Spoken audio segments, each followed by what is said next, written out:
గుణాకి వాళ్ళ ఫ్రెండ్స్ ఇవ్వాల్సిన డబ్బులు వాళ్ళ ఫ్రెండ్స్‌కి ఇచ్చి గుణాకి ఇమ్మంటూ ఉంటాడు. ఆ మాటలు వినగానే అక్కడ ఉన్న గుణ అయితే ఒక్కసారిగా షాక్ అయిపోతూ ఉంటాడు.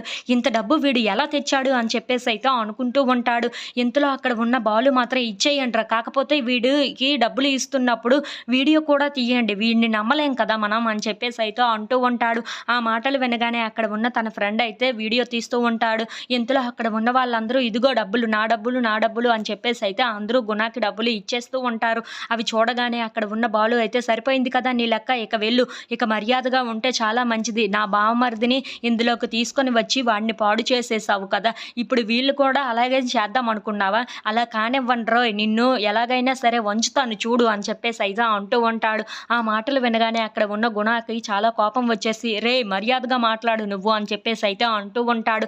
ఇంతలో అక్కడ ఉన్న బాలు మాత్రం ఏంట్రా ఎక్కువ మాట్లాడుతున్నావు? నీ డబ్బులు నీకు ఇప్పించేసాం కదా! మర్యాదగా ఇక్కడి నుండి వెళ్ళు అని చెప్పేసైతే గుణకి గుణపాఠం చెప్పి అక్కడి నుండి పంపించేస్తూ ఉంటాడు. ఇంతలో అక్కడ ఉన్న బాలుని వాళ్ళ ఫ్రెండ్స్ అందరూ చూసి చాలా థాంక్స్ బాలు ఈ డబ్బులు మాకు ఇప్పించి వాడికి ఇప్పించేసావు. లేదంటే వాడు పీక్కు తినేవాడు అని చెప్పేసైతే అంటూ ఉంటాడు. ఇంతలో అక్కడ ఉండే బాలు అయితే సరే అయిపోయింది కదా అని చెప్పేసైతే అక్కడి నుండి వెళ్ళిపోతూ ఉంటాడు.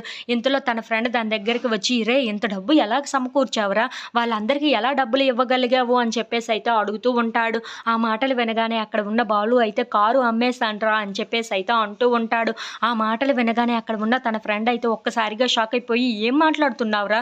నీ ఇంటి పత్రాలు పెట్టి మరీ ఆ కారు కొన్నావు కదా! అలాంటిది ఇప్పుడు మళ్ళీ కారు అమ్మేసానంటున్నావేంటి అని చెప్పేసైతే అడుగుతూ ఉంటాడు. ఇంతలో అక్కడ ఉన్న బాలు మాత్రం ఆ గుణగాడి కాలు పట్టుకొని బ్రతిమిలాడే కంటే నా కారు అమ్మేసుకొని ఉంటే చాలా మంచిది అనిపించింది. అందుకే ఆ కారు అమ్మేశాను అని చెప్పేసైతే అంటూ ఉంటాడు. ఆ మాటలు వినగానే అక్కడ ఉన్న తన ఫ్రెండ్ అయితే ఇప్పుడు ఎలారా మరి అని చెప్పేసైతే అడుగుతూ ఉంటాడు. ఇంతలో అక్కడ ఉన్న బాలు మాత్రం కార్ డ్రైవ్ చేస్తేనే పని అంటారా ఏంట్రా? ఇంకా ఏ పనులు లేవా? ఆ పనులు ఏవో నేను చూసుకుంటాను. సరే అంతా అయిపోయింది కదా! ఇక నువ్వు వెళ్ళు అని చెప్పేసైతే తన ఫ్రెండ్‌ని కూడా పంపించేస్తూ ఉంటాడు.